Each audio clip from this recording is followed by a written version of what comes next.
Oke, selanjutnya kita akan coba membuat perhitungan mengenai return dari dana yang disimpan oleh nasabah di bank syariah. Ini juga nantinya bisa membantu menghitung perkiraan kira-kira jika kita misalnya menabung atau menyimpan uang di deposito atau menyimpan giro, kira-kira kita dapat bagi hasilnya berapa gitu ya. Yang pertama kita coba buat dulu kolom. Kolom yang pertama saya kasih number aja ya. Number, kemudian saldo akhir bulan. Oke, saldo akhir bulan di sini adalah saldo dari simpanan-simpanan atau produk simpanan di bank. Ya, sorry, ini saya kasih jenis simpanan. Gitu ya. Jenis simpanannya apa? Saldonya berapa? Jadi ini keseluruhan ya. Jadi total giro yang ada di bank syariah A berapa? Total tabungannya ada berapa? Jadi saldo total keseluruhan yang ada di bank tersebut. Oke, selanjutnya saya kasih bobot. Oke, berupa persentase. Kemudian ada saldo tertimbang. Kemudian di sini adalah distribusi pendapatan per jenis. Oke, kurang lebih ini kolomnya saya buat dulu seperti ini.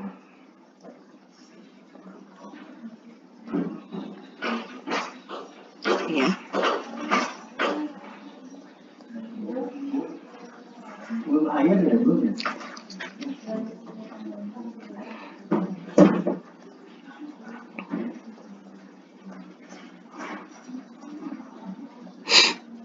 Oke, kurang lebih seperti ini. Ini kelebihannya, oke. Saya lihat dulu. Oke. Yang pertama adalah kita buat kolom dulu seperti ini. Kita kasih number 1. Oke, jenis simpanan di bank tersebut misalnya giro. Kemudian ada tabungan. Ini ya. Kemudian deposito. Oke, depositonya juga kita pecah jadi beberapa bulan.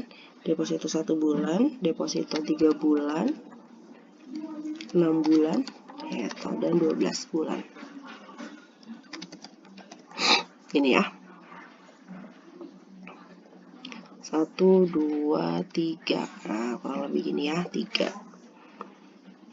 Oke, kemudian kita input saldo akhir bulan di bank tersebut. Jadi misalnya 31 Januari 2020 total simpanan giro di bank tersebut atau di bank A itu di bank syariah misalnya totalnya adalah 5.500.000.000 rupiah.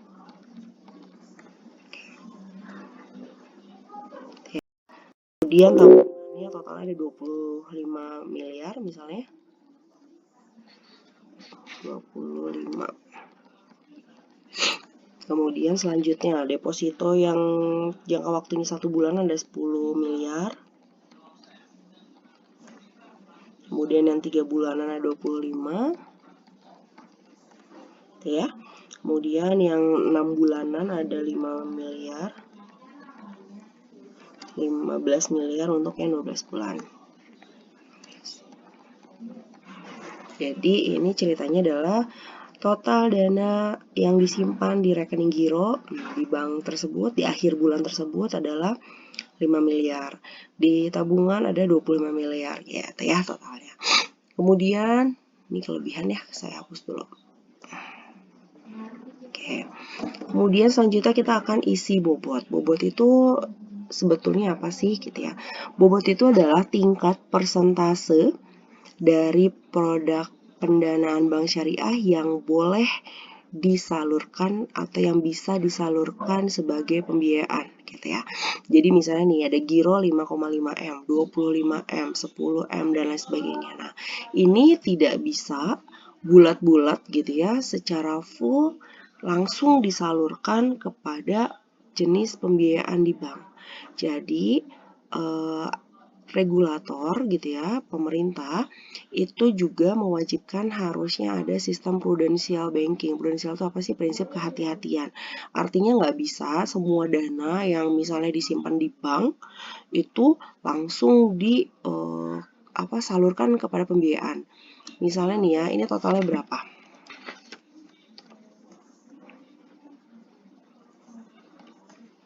Oke, 85 miliar. Misalnya 85 miliar adalah saldo uang yang tersedia di bank secara keseluruhan. Nah, misalnya 85 miliarnya itu benar-benar langsung disalurkan kepada nasabah pembiayaan, itu tidak boleh. Jadi ada prinsip prudensial atau kehati-hatian yang diwajibkan oleh pemerintah. Jadi kita tuh harus nggak boleh semuanya lah, intinya nggak boleh semuanya langsung disalurkan gitu ya. Nah, apa aja yang terus bagaimana caranya, terus berapa yang boleh kita salurkan. Kurang lebih pemerintah itu memberikan aturan gitu ya, aturan bahwa harus ada yang disimpan gitu ya, atau yang disisihkan dari total keseluruhan dana itu ada 3 komponen gitu ya. Yang pertama, bank itu harus punya giro wajib minimum atau disebut GWM, gitu ya. Nah, ini semua bank atau bank yang ada di Indonesia itu wajib punya giro wajib minimum yang disimpan di Bank Indonesia, gitu ya. Jadi seluruh bank yang ada di Indonesia wajib punya rekening giro, tapi adanya disimpan di Bank Indonesia, gitu ya. Jadi punya giro wajib minimum yang disimpan di Bank Indonesia minimal kurang lebih gitu ya, nominalnya adalah 5%. Gitu ya. Jadi dari seluruhan dana ini minimal 5% harus disimpan di GWM. Kemudian pemerintah juga menetapkan adanya excess reserve. Oke. Atau biasanya kita sebut IR. Nah, ini tuh kenapa harus disisihkan juga? Biasanya misalnya kita pukul rata dulu aja ya, 5%. Excess reserve ini uang yang harus kita sisihkan sebesar 5% ini untuk bisa menjamin terlaksananya operasional bank. Bayangin kalau misalnya dana yang ada di bank tersebut itu seluruhnya sudah dicairkan langsung ke pembiayaan. Secara logika gitu mudahnya. Terus buat operasional bagaimana? Terus gimana kalau misalnya ada yang tarik tunai di ATM, bisa nggak gitu kan, logika aja. Kalau misalnya semua uangnya disalurkan ya otomatis tidak ada uang dong gitu ya di bank tersebut. Nah, namanya ini ada excess reserve untuk menjamin terlaksananya operasional bank. Kemudian yang terakhir ini ada namanya floating rate. Oke. Nah, kalau floating rate itu lebih ke seperti tadi yang saya jelasin ya. Jadi lebih ke likuidasi atau fluktuasi dari tarik tunai, setor tunai gitu ya. Kalau tadi mungkin excess reserve itu lebih ke biaya operasional dari bank itu sendiri. Nah, misalnya buat pembayaran apa gitu ya. Nah, kalau untuk floating rate ini lebih ke bagaimana dana itu bisa terjaga supaya tingkat transaksi penarikan dari setor itu tetap aman, kurang lebih kayak gitu ya. Misalnya FR-nya saya kasih 5% juga misalnya. Ini setiap bank sebetulnya punya ketentuan masing-masing ya, kecuali yang GWM ini. Ini wajib kurang lebih 5%, tapi mungkin yang excess reserve-nya bank A beda misalnya dengan 3% atau floating rate-nya 7% dan sebagainya, itu masing-masing kebijakan. Tapi kalau untuk yang GWM itu sudah fix dari regulator kurang lebih 5% ya. Nah, jadi dari 100% dana ini atau dari sebesar 85 miliar ini berarti tidak boleh kan disalurkan semuanya. Nah, kurang lebih kita harus punya cadangan 15% dari sini. Gitu ya.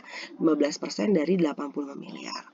Nah, karena ini terbagi-bagi dari berbagai jenis produk gitu, dari giro, tabungan. Nah, biasanya jika giro, setiap produk itu punya kebijakan excess reserve-nya berapa, floating rate-nya berapa gitu ya. Nah, jadi untuk pengisian bobot itu caranya adalah 1 dikurangi GWM plus IR plus FR. Kurang lebih gini. Nanti menghasilkan persentase. Gitu ya. Berarti logikanya kalau misalnya ini sama di semua produk, jadi mau giro, tabungan deposito, ini persentase bobotnya harus disisihkan. Kurang lebih berarti 100 dikurangi 15% ya. 80%. Kita bisa isi di sini 85%.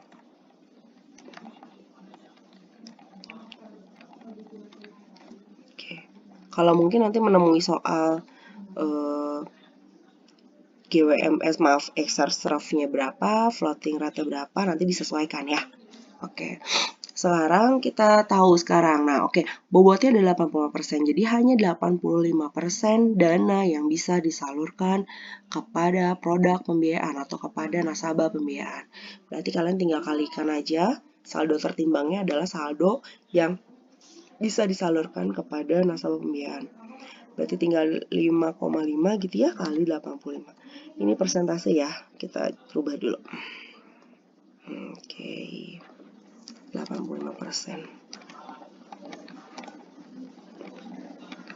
Nah, gini ya. Nanti kalian tinggal kalikan saldonya. Saldo tabungan ada 25 miliar, tapi kita harus cadangkan 15%, jadi hanya 85% yang bisa kita pakai untuk disalurkan. Berarti kurang lebih hanya 21 miliar yang boleh disalurkan ke nasabah pembiayaan gitu ya. Ini saya terusin aja, kemudian kita jumlah.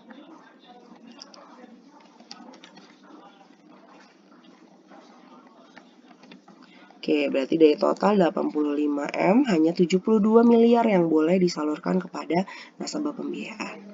Gitu ya. Nah,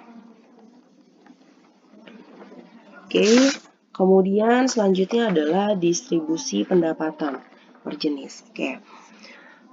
Kalau misalnya kalian di satu bank tersebut, kita ketahui nih ya, total pendapatannya, baik lagi ke materi yang tadi, yaitu bagi hasil, ada yang pakai konsep profit sharing atau revenue sharing. Nah, saya sampaikan tadi bahwa di Indonesia itu masih menggunakan profit share, masih biasanya banyak yang menggunakan revenue sharing. Jadi biasanya nanti diketahui nih bahwa Bank Syariah A mendapatkan pendapatan sebesar berapa miliar gitu ya. Nah, katakan kita setelah mendapatkan informasi bahwa pendapatannya itu adalah 1 miliar, kita nggak tahu nih kan pendapatan 1 miliar itu akan kita bagi-bagikan gitu ya. Pendapatan 1 miliar itu misalnya nih dari bank sudah menyalurkan dana ke nasabah pembiayaan. Kemudian kan nasabah-nasabah tersebut bayar angsuran gitu ya. Dia juga bayar margin, bayar bagi hasil. Nah, kurang lebih kayak gitu. Akhirnya mendapatkan pendapatan sebesar 1 miliar. Nah, 1 miliar ini kan bank belum tahu nih gitu ya. 1 miliar ini adalah haknya nasabah giro gitu ya, karena 4 miliarnya sudah menyalurkan, atau haknya tabungan ya, atau haknya nasabah yang deposito. Nah, gitu ya. Kalau melihat dari saldo rata-rata tertimbang yang sudah kita dapatkan tadi, kita bisa tahu nih 1 miliar dari pendapatan margin dan pendapatan bagi hasil pembiayaan itu porsinya berapa nih buat nasabahnya giro, buat nasabahnya tabungan, dan buat nasabahnya deposito. Gitu ya. Kalau misalnya kita coba masukin di sini 1 miliar di sini ya. Oke, kita coba bagi-bagi ini 1 miliar ini haknya siapa nih gitu ya. Ini haknya siapa? Yang pertama adalah kita coba masuk ke kolom distribusi pendapatan giro, yaitu 4675, kita bagi total ini, total saldo tertimbang, kemudian kita kalikan dengan 1 miliar. Ini ya. Kemudian kita ulang 21 sekian dibagi 72 dikali miliar. Gitu ya. Perlakuannya sama, yang lain juga. Kali 1M.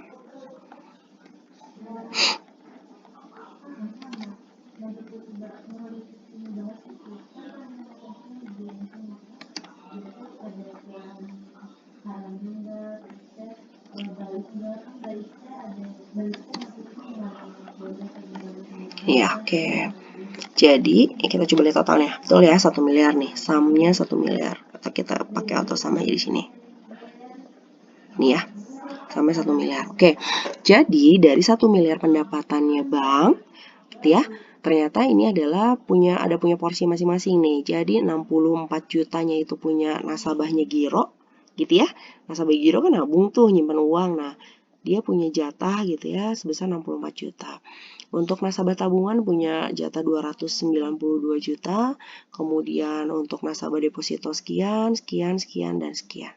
Nah, jadi ini yang nanti kita akan jadikan acuan untuk pembagian bagi hasil, gitu ya.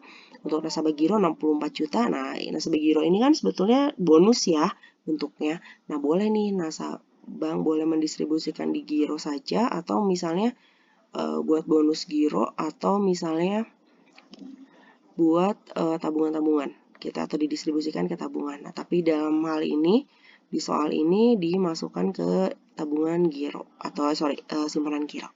Jadi dari 1 miliar ini adalah jatah-jatahnya dari pemegang rekening gitu. Jadi ini nanti menjadikan acuan kita bagi hasil nih, gitu. Bagi hasilnya berapa?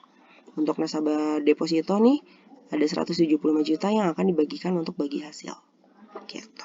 Oke, sampai sini semoga bisa dipahami. Saya lanjutkan di video selanjutnya.